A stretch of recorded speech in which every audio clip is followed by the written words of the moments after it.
Hi hello नमस्कार सर्वांना, स्वागत आहे तुमचं पुन्हा एकदा माझ्या नवीन ब्लॉगमध्ये. चला आता दुपारचा स्वयंपाक दाखवते तुम्हाला. तर छान असा मठाची डाळ केली होती. इकडं वालाच्या शेंगा छान कापल्या होत्या आणि छान अशा परतून घेतल्या, फक्त हळद मीठ आणि थोडीशी लाल तिखट टाकून. त्यानंतर दूध वगैरे तापवून घेतलं झालेलं आहे आणि स्वयंपाक केला. सकाळची भांडी वगैरे सगळं आवरलेलं आहे. तर बघा कामं सगळी आवरलेली होती सकाळची.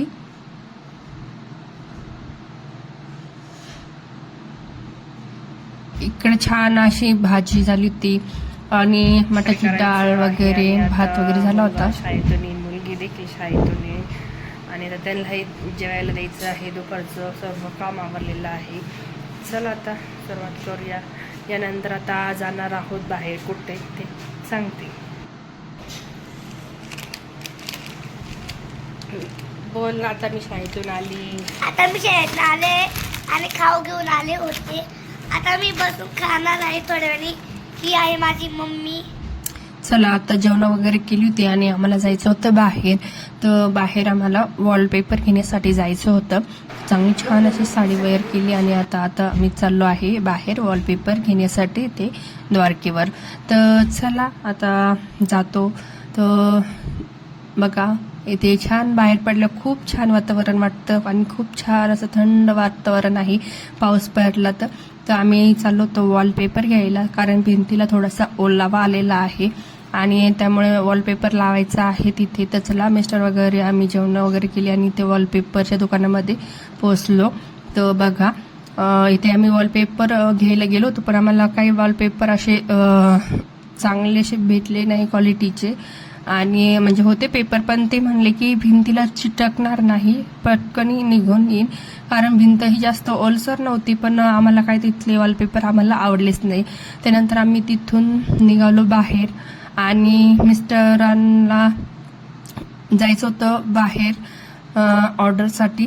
तर बघा दुसरीकडे कुठं जायला मिळालंच नाही. तर तिथं थोडंसं वॉलपेपर बघितलं, पण आवडले नसल्यामुळे पटकन घरी आलो. त्यांना जायचं होतं बाहेर. तर चला आणि काहीच बघितले नाही. बघा आमचं हे जुनं नाशिकचं अमरधाम रोडचं रस्ता आहे हा. आणि बघा खूप छान गार वातावरण आहे, खूप सुंदर वातावरण आहे ना. आणि हे बघा नदीची साईड आणि बघा खूप सुंदर असं गार थंड वातावरणामध्ये बाहेर फिरण्याची मजा देखील काहीतरी वेगळीच आहे. पण मिस्टरांना काम होतं त्यामुळे आम्ही काही जास्त बाहेर पडलो नाही आणि लवकर घरी आले. बघा हे आहे चौक आणि चौकातनं खाली उतरले. तर बघा इथे आमचे गल्लीमध्ये अशा गल्ल्या आहे. हे आमचं घर. बघा मी आले आता घरी.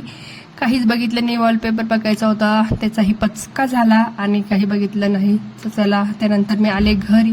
पुढचं काही शूट्स घेतलंच नाही झाल्यामुळं. सर्वांना स्वागत आहे तुमचं पुन्हा एकदा माझ्या नवीन एका ब्लॉगमध्ये. चला आजचा वार आहे शुक्रवार आणि आता मुलं शाळेत गेलेली आहे आणि आता चहा वगैरे घेते. पुढचे कामं करायचे आहे. चला मुलांचं रुटीन दाखवते. चला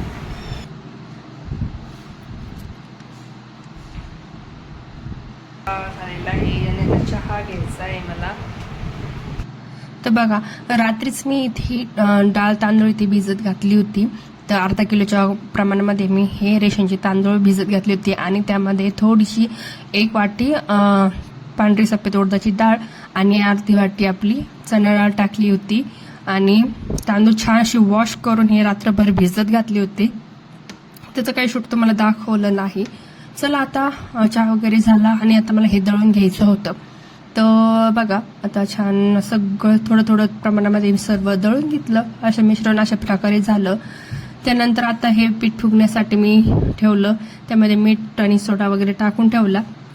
भांडं नव्हतं तर खूप मोठ्या डब्यामध्ये मी हे सर्व मिश्रण टाकलं, कारण मला वाटलं की खूप जास्त होईल आणि खूप कमी झालं हे मिश्रण. तर बघा अशा पद्धतीने सर्व मिश्रण मी वाटून घेतलं. त्यानंतर जास्त सैल आणि घट्ट पीठ नाही केलं, एकदम मीडियम साईजमध्ये केलं. त्यानंतर छान असं हे पीठ भिजलं, फर्मंट झालं.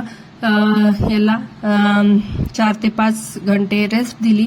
त्यानंतर आता संध्याकाळची वाजली होती 7 आणि 7 वाजले होते. तर मग मला आता करायची होती इडली सांबर. आणि दुपारी चटणी डोसे केले होते, त्याची काही शॉर्ट्स वगैरे घेतलंच नाही मी. चला आता संध्याकाळचं तुम्हाला रुटीन शेअर करते. तर संध्याकाळी मी केलं होतं इडली आणि सांबर. तर बघा, एका साईडला सांबर शिजण्यासाठी टाकलेलं होतं आणि इकडं इडली पात्रामध्ये इडलीचं बॅटर टाकून इडली शिजण्यासाठी टाकली होती. आणि बघा 5 ते 7 मिनिटांमध्ये आपली छान अशी इडली शिजून तयार झाली होती. त्याचे सर्व भांडे मी लावले होते आणि काढून घेते. आता थंड करते. थंड 2-1 मिनिटं थंड करायचं. त्यानंतर आता मला हे सर्व इडली आता काढायची होती, पण मुलगी खूप मध्ये मध्ये करत होती. ती म्हणजे मला काढवते, पण मग तिला काढायला दिलं. तर बघा आता आली मध्ये आणि आता काढायची होती तिला इडली. तर चालू होते तिला मम्मी मला काढायचं. तो आज हमने बनाई है इडली, तो आप भी आओ खाने के लिए इडली. चलो अब मैं पहले एक इडली निकालती हूँ. चलो आप भी आओ हमारे घर पे इडली खाने के लिए. देखो ऐसे मैंने इडली निकाल ली है. कुछ ऐसी इडली बनी है, देख सकते हो आप. आप भी आओ हमारे घर पे इडली खाने के लिए. अब मैंने इसमें रख दी. अब मैं दूसरी निकालती हूँ.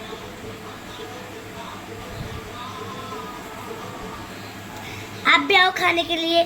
देख सकते हो अपनी चिट्ठी हो रही है. तो आओ गाइस हमारे घर पे खाने के लिए इडली. तो चलो मैंने दूसरी भी इडली निकाल ली है और मैं इसमें रख देती हूँ. चलो अभी हम 2 इडली निकाल लेंगे. चलो अभी निकालते हैं.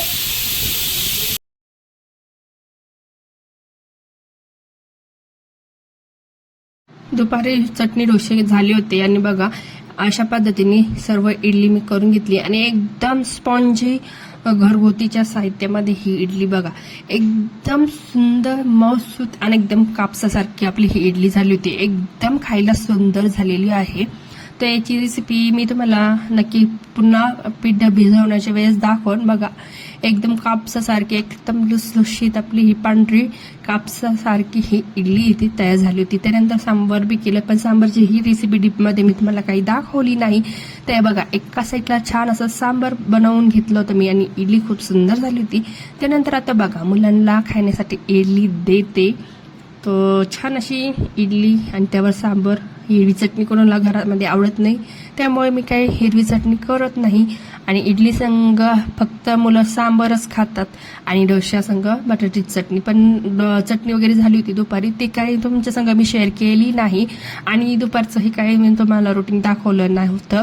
तर बघा आता हे आहे संध्याकाळचं रुटीन. इडली सांबर झालेलं आहे आणि आता सर्व मुलांना जेवणासाठी देत आहेत मी. सर्वांना इडली सांबर दिले खायला. आणि चला आता आम्ही सर्व आता जेवण वगैरे करून घेतो.